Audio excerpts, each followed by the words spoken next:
It's been almost a year since Bianca Belair last made an appearance on WWE TV.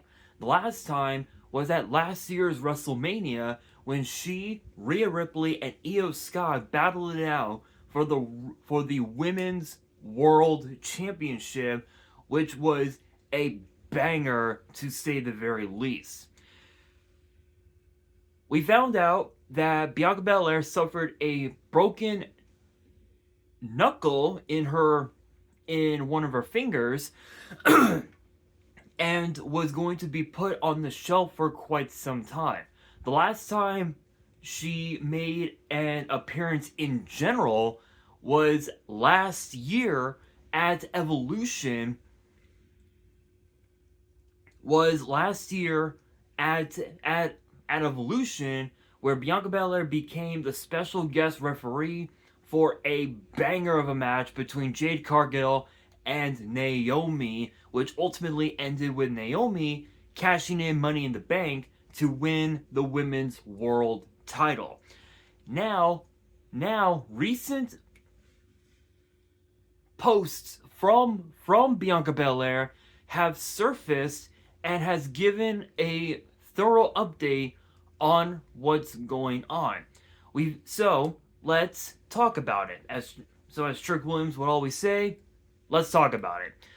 So as I stated, Bianca Belair challenged Io Sky for the women's world title alongside Rhea Ripley in a triple threat match.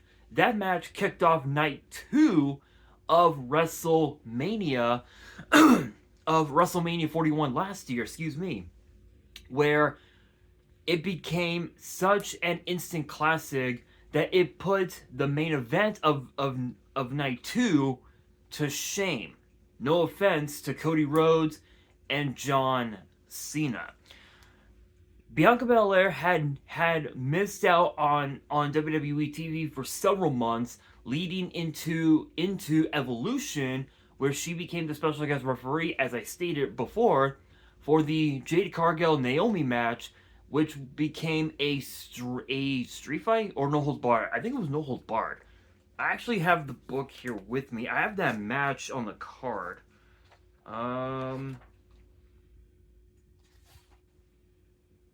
Let's see. Yeah, I was right. I was right. I was right. No holds barred, which ended with Jade Cargill pinning Naomi using hitting Naomi with Jaded from the top rope through a table to win no holds barred. This ultimately skyrocketed Jade Cargill's oh my god, what's the word I'm looking for? Her momentum, her momentum to challenging Tiffany Stratton for the WWE Women's Championship less than a month later at SummerSlam, and then ultimately winning the title a few months ago back in the fall at Saturday Night's Main Event. And we found out that Bianca Belair recently, over the last couple of weeks or so, recently just had surgery on her finger and is now rehabbing her finger. We found out that apparently she will miss out on this year's WrestleMania, making this the first WrestleMania in her entire career that she will miss out on. Her record now at WrestleMania is, I believe,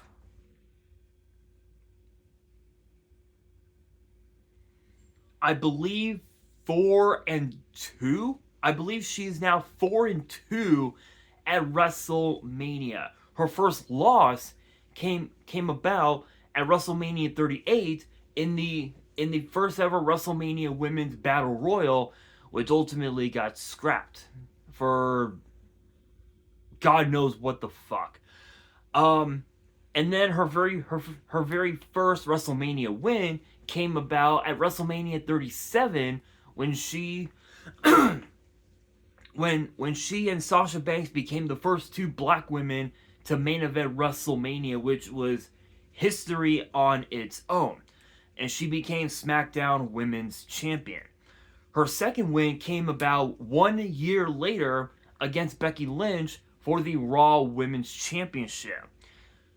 Her third win came about against Asuka at WrestleMania 39 here in my hometown of Los Angeles, retaining the Raw Women's title. And then, of course, WrestleMania 40, which was the start of a brand new era in professional wrestling in WWE. The big three, her, Jade Cargill, and Naomi, against Damage Control, and I believe it was Jade Cargill that pinned Dakota Kai to win the sixth women tag. And then, of course, last year's WrestleMania was her second loss. No one really knows how much longer she'll be out for. I assume that because that she had to have surgery on that knuckle, I assume that she'll be out of action until potentially, I want to say until potentially Backlash, because with something like that, you're usually out of action for a few months. Excuse me. But this is actually the first time that excuse me. Wrong pipe. Excuse me. Sorry guys. I'm like trying to clear my throat and I can't speak. So forgive me. Anyway, this is actually a first for Bianca Belair, because this will be the first WrestleMania that she will miss out on in her entire career. There have been some rumors as of late that she might make it back in time for WrestleMania.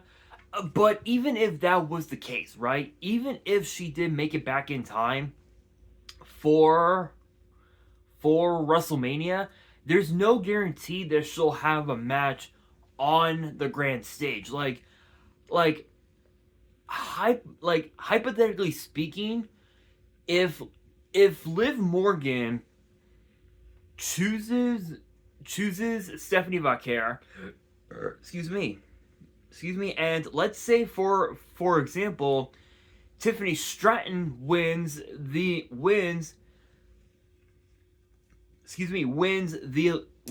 Elimination Chamber and challenges Jade Cargill for the WWE Women's title at WrestleMania. If Tiffany Stratton were to get injured again, hypothetically speaking, yes, Bianca Belair could potentially return to challenge Jade Cargill for that title. But what would be the extent of her condition going into that match? That remains to be seen. But I'm pretty sure that we're gonna see Tiffany Stratton win the Elimination Chamber, and we'll see her challenge Jade Cargill at WrestleMania. So theoretically, there really isn't anything that Bianca Belair could do at WrestleMania, unless if someone from SmackDown called her out or something. Kind of like what John Cena did with the Undertaker, talking shit about the Undertaker's wife, Michelle McCool, talking shit about his legacy and all that. That ultimately became a backfire for John Cena, and he ended up getting his ass beat in the worst way possible. So again, even if that were to happen, there's no guarantee that Bianca Belair will actually return to the ring. Odds are we probably won't be seeing her back on WWE TV for quite some time. At best, post surgery, we probably won't see her I would say sometime in the next 3 to 5 months at the max. So that means that she will indeed miss WrestleMania, and we probably won't see her until potentially the summer. And as far as like what the future could hold for Bianca Belair, I'm assuming that we might end up seeing a heel turn for Bianca. Because here's the thing, right? Like, don't get me wrong. Bianca Belair is arguably one of the most popular women on the roster, aside from I think like what aside from like maybe I think Stephanie Vaquer, um, Tiffany Stratton, the tag team champions, and I think Charlotte Flair and Alexa Bliss. Those women right now are right now some of the most popular women on the entire women's division roster, not just across Raw and SmackDown, but across NXT and of course WWE Evolve, which airs on Wednesdays on Tubi. Shout outs to WWE Evolve. But I think for Bianca, I think we need to see a heel turn for Bianca, because at, at, at least this way she can do a lot more as a heel than she would as a babyface. But let's think for a second, right? Hypothetically speaking, even if she did turn heel, right? if she if she turned heel, what's that gonna do? I mean, yeah, sure. I mean, yeah, sure. She might get some title opportunities, but what's that gonna do? What's that gonna do? The answer is nothing. It's not gonna do anything for Bianca, because because originally when she debuted in WWE, she was a part of the first ever Mae Young Classic, and she was essentially a heel. Essentially, she was a heel.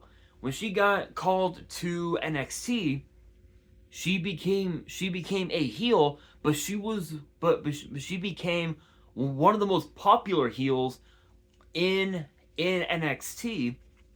And then when she got called up to the main roster during the pandemic, during COVID, at WrestleMania, funny enough, um,